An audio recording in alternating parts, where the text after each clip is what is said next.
How's it going, everybody? Cowboy here. Today we got 5 quick tips with the M60 here on the heavy class. Since this weapon's release in the beginning of the finals, it has always been overshadowed by the Lewis gun. However, due to recent nerfs to the Lewis gun and buffs to this weapon, it has most certainly made a comeback and become one of the strongest options on the heavy class. Not here to talk your ear off in the intro. I'm here to show you guys how to get it done and take full advantage of this weapon because I really think it's strong. So yeah, let's not waste any time and get right into it. Starting things out at number 1, we have Recoil Control. Now I know I do this on like every video with an automatic weapon, but the M60, it seems complicated, but it's actually super easy, and I have a really cool trick you guys can do to basically have no recoil with this weapon. So I'm going to fire all 70 rounds into this wall, and we're going to see what it looks like when I don't control the recoil. So as you can see right here, kicks pretty hard initially, and then it makes somewhat of a snake pattern left to right. But as you can see near the top, it really starts to level out the longer you shoot it. And that's going to be important in our next tip as well. So like I said, it makes a snake pattern, it goes right, left, but I'm telling you guys, if you just hold down into the left slightly, you're going to have absolutely no issues with the recoil. Just know those first few rounds are going to kick a little bit harder, so maybe hold down a little harder for the first few rounds, and it should look a little something like this. Remember, all I'm doing here is holding down into the left. So as you can see right here, all I'm doing, holding down into the left, yeah, I have a little bit of recoil, but as you can see right here, yeah, perfect recoil. I know it looks complicated, like I said, those first few rounds are going to kick harder, so anticipate for that, but generally, just hold down to the left and you have no recoil. Next up at number 2, we have using the MG60 at range, or when to do that and when not to do that, because I'm going to warn you right now, this thing is not something you should be using at super long ranges. So with most weapons, I'd say, hey, if you want to shoot this target here, tap fire. But as you saw in the recoil tip, this thing kicks like an absolute mule in the beginning of its recoil pattern. So if I try to tap fire, as you can see, yeah, I can hit targets that are right in front of my face, but if I go for those longer distances, yeah, good luck. 1, I'm doing like absolutely no damage, and 2, if that target was actually moving around, I can't see shit, and I'm just gonna miss everything. So if you want to go for those longer range shots, I recommend just holding down the trigger. Once again, anticipate for the recoil to be worse on those first few shots. As you can see right here, if I'm going for this heavy target, it's going to start to level out a little bit, and I can hit my shots more consistently. But as you can see, even with that longer range target down there, 1, even after it stabilizes, it's really hard, and 2, I'm doing like no damage. So once again, we'll go back here, we'll go about 40 meters on this heavy target. It's kind of tough to anticipate that recoil. I'm waiting for it, trying to bring it back. As you can see, I'm hitting all my shots here, mostly.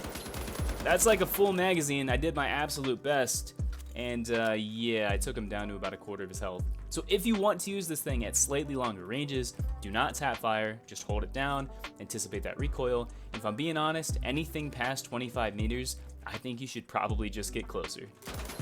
Next up at number 3, we have a do not. Now, I understand it's difficult not to channel your inner Rambo and jump on people and use this thing and try to rain down hell from the sky. Well, I gotta tell you, you're not raining much other than whiffed shots. As you can see, when I get on this jump pad, my hip fire reticle goes all over the place. As you can see right here.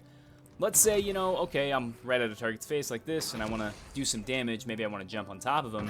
I'm just gonna simulate like 5 or 6 jumps so you can kind of see like what it looks like when you're shooting from the air. But as you'll see right here when I come down, I'm trying to hit this target, firing all 70 rounds. As you can see, I'm right on target. Yeah, not really hitting much there, and you'll see with the hip fire reticle too if I try hip firing. Yeah, see how those just kind of go wherever they feel like, except for where the center is? What I'm telling you is I know it's tempting to use a jump pad to get on top of somebody and do some damage. Even if you land right on top of them, at the end of the day, you're going to alert someone to your presence, and you're also wasting a ton of rounds. If the target knows you're coming, sure, maybe fire a few, but if there's more than one target, one of the absolute strengths of the MG60 is being able to take out 2 targets at a time because you have so much more ammo and health. So don't waste your shots because every single one is meaningful. Get those boots on the ground, set yourself up, and take them out. Next up at number 4, we have hip firing, and why, generally, I just don't even do it. I'll show you one instance where it might be useful, but generally, as you can see right here, with any other weapon, if I was hip firing right here, I'd hit just about every shot. And if I'm using the MG60, as you can see, yeah, I do some damage and most of my shots hit. You may not see anything wrong with that. But for me personally, because I'm a heavy, I have so much health, for me, I would rather just look at this target in the face, aim down sights at this range, and as you can see, there's really not an excuse to not hit all headshots from this range. That was actually a pretty bad example because I actually missed some shots, but once again, if I'm looking at this target, as you can see, headshots with the MG60, especially at these closer ranges where you might find yourself hip firing, are so much easier. I've said this 100 times and I want to make this super clear. One of the strengths of the MG60 is that you're playing a class with 350 health. So if it's a battle of who wins and who does more damage, you're always going to win if you're hitting headshots. And when you start hip firing, you take away that advantage because now you're just like, well, I hope the game hits people. Whereas if I aim down sights, I can put that power back in my hands. If you want to hip fire, if you absolutely must, if you use the winch claw, granted it doesn't work on training dummies, like that, and then get them in your face and start hip firing like this, that's completely fine. But generally speaking, I would stick to aiming down sights so you can hit those headshots. If you do that, I promise you, you're gonna win like every single duel. And finally, at number 5, we have the loadout. Now this is the most important thing with the MG60 because the weapon is strong, but you want things that are going to complement your playstyle. Generally speaking, what I like to go for is the RPG, the motion sensor, and the dome shield. Now the reason I choose these is I want things that are going to assist me with dueling, aka one-on-one engagements or even one-on-two engagements, things that are going to give me the upper edge and allow me to survive while also dealing a lot of damage. Dome shield is good, of course, because to me, you know, you put this down, targets can't hit you, you can hit them, you hit your headshots, you lay into them. Motion sensors are great because they allow you to get the jump on targets. So if I'm sitting like over here and I know he's right there, once again, pop up, deal some damage, I get the jump on him, I'm gonna win that duel. The RPG is just, it's a classic. I mean, it does so much damage, especially against light targets that like to jump around. Shoot an RPG out just like that. It's really unfair. There's no way you don't win a duel if you hit a light with an RPG.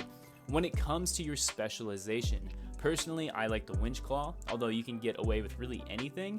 The charge and slam is really good because you can get in the target's face, hit them, jump up, do 2 things of damage, and then take them out really quick. That is a really good dueling tool, although a lot of the time I don't like to be right in a target's face. As I said, about that 5-meter range is where this thing really shines, as you can just line up those headshots. But at the end of the day, specialization isn't really a big deal. Whatever you play with best is what you should use. Anyways, everyone, I do hope you enjoyed this video. If you did, be sure to let me know in the comments section down below. I don't usually do this, but I actually have a question for everybody if you'd be willing to help me out.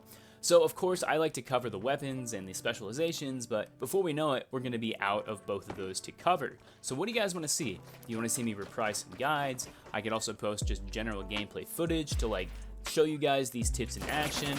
But yeah, kind of just want you guys' ideas and your thoughts, things that you would want to see. Please let me know in the comment section down below. But I'm not going to keep hearing the outro forever. It's not really my thing. Hope you guys enjoyed the video and found it useful. And yeah, this has been Combo. Peace out, everybody. Later.